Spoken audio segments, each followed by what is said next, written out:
Welcome to the West Wing Week, your guide to everything that's happening at 1600 Pennsylvania Ave. This week, the President took his American Jobs Act to Richmond, Virginia, Columbus, Ohio, and Raleigh, North Carolina, traveled to all three memorial sites on the 10th anniversary of September 11th, and presented the Medal of Honor to former active duty Marine Dakota Meyer for his extraordinary actions in Afghanistan. That's September 9th to September 15th, or Pass This Bill. If you want to create jobs right now, pass this bill. If you want construction workers renovating schools like this one, pass this bill. If you want to put teachers back in the classroom, pass this bill. If you want tax cuts for middle-class families and small business owners, then what do? Pass this bill. On Friday, the President traveled to the University of Richmond to discuss the American Jobs Act, a set of ideas supported by both Democrats and Republicans that puts Americans back to work and more money in the pockets of working families. So I'm asking all of you to lift up your voices, not just here in Richmond. Anybody watching, listening, following online, I want you to call, I want you to email, I want you to tweet, I want you to fax, I want you to visit, I want you to Facebook, send a carrier pigeon. I want you to tell your congressperson the time for gridlock and games is over. The time for action is now. The time to create jobs is now. Pass this bill. Let's show the world once again why America is the greatest nation on earth. Back at the White House, Press Secretary Jay Carney hosted a post-briefing tweet-up in his office. Here, he met with and answered questions from @White House followers on Twitter. On Saturday, the President and First Lady marked the September 11th National Day of Service and Remembrance by visiting Section 60 of Arlington National Cemetery, which is reserved for service members killed in Iraq and Afghanistan. Later, the First Family participated in the service project at D.C. Central Kitchen. Central Kitchen here is feeding 5,000 families a day. 5,000 families a day. Meanwhile, in Shanksville, Pennsylvania, the Vice President and Dr. Joe Biden were joined by former Presidents Bush and Clinton as they dedicated the opening of the Flight 93 National Memorial. On Sunday, the 10th anniversary of 9/11, the President and First Lady laid wreaths and greeted family members of those killed in the 9/11 attacks at memorials in Lower Manhattan, Shanksville, Pennsylvania, and the Pentagon. He wrapped up the day by delivering remarks at a concert and prayer service at the Kennedy Center. 10 years ago, America confronted one of our darkest nights. And in the decades since, much has changed for Americans. We've known war and recession, passionate debates and political divides. We can never get back the lives that were lost on that day or the Americans who made the ultimate sacrifice in the wars that followed. It will be said that we kept the faith, that we took a painful blow, and we emerged stronger than before.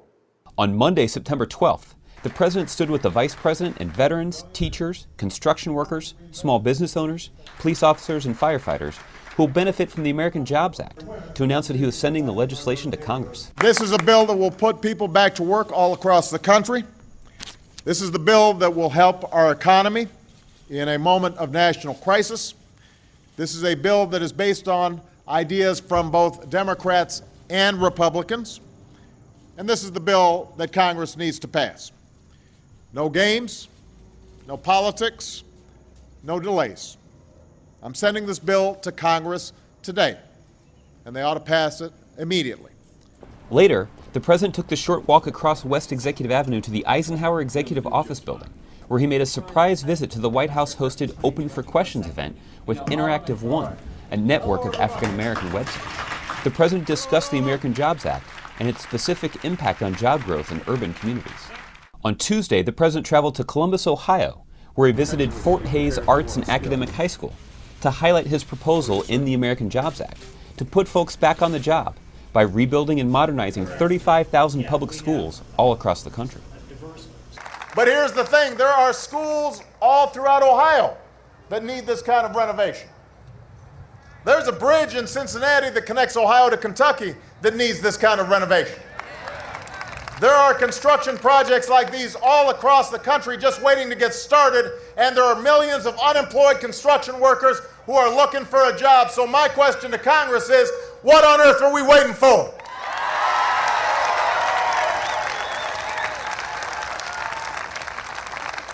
On Wednesday, the president traveled to North Carolina and toured the Westar Precision Facility in Apex, a small business that would benefit from the proposals included in the American Jobs Act, including a reduction in their payroll tax and a tax cut when they hire more workers or give them a raise.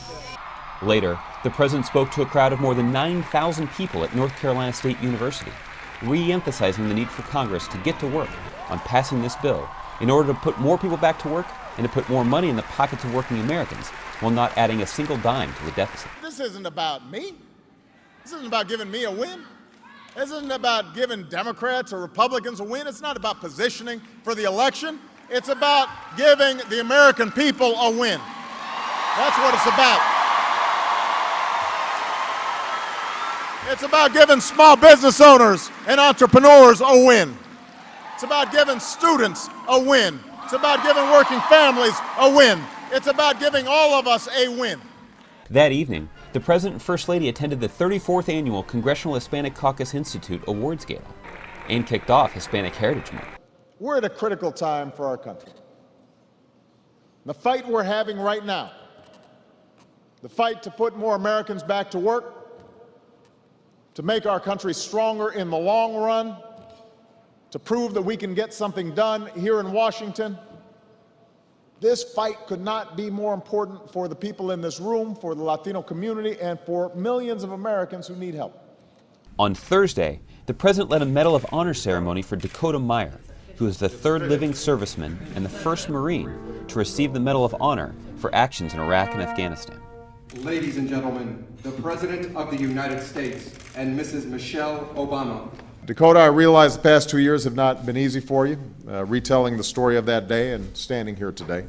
You're a very modest young man, but as you've said, you do it for a simple reason, retelling the story, because it helps you to honor those who didn't come home and to remind your fellow Americans that our men and women in uniform are over there fighting every single day.